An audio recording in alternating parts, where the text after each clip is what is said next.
ఆ పంచాయతీ లేదు మా పార్టీలో. నేను చాలాసార్లు కూడా చెప్పాను, మీరందరూ కూడా చూసింటారు. ఒక్కసారి కాదు, కొన్ని వందల సార్లు చెప్పి ఉంటాను.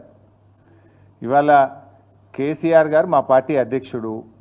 ఆయన యొక్క ఆదేశాలను తూచా తప్పకుండా పాటించే ఒక క్రమశిక్షణ కలిగిన కార్యకర్త హరీష్ రావు అని చెప్పిన.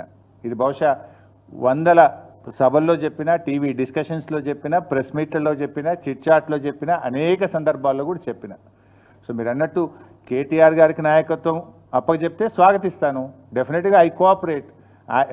ఒక కార్యకర్తగా హరీష్ రావు పార్టీ నిర్ణయాన్ని, కేసీఆర్ నిర్ణయాన్ని ఎప్పుడైనా శిరసా వహిస్తాడు తప్ప గీత దాటే వ్యక్తి కాదు.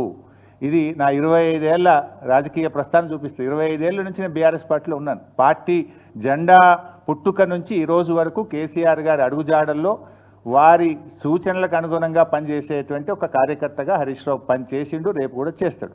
Thank you.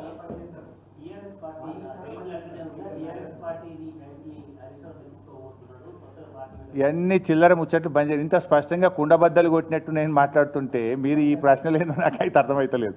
ఇంత కుండబద్దలు కొట్టినట్టు వందల సార్లు చెప్పినా మళ్ళీ ఈరోజు కూడా చెప్పినా కదా, my leader is KCR. What ever KCR says Harish Rao will follow it. That's all.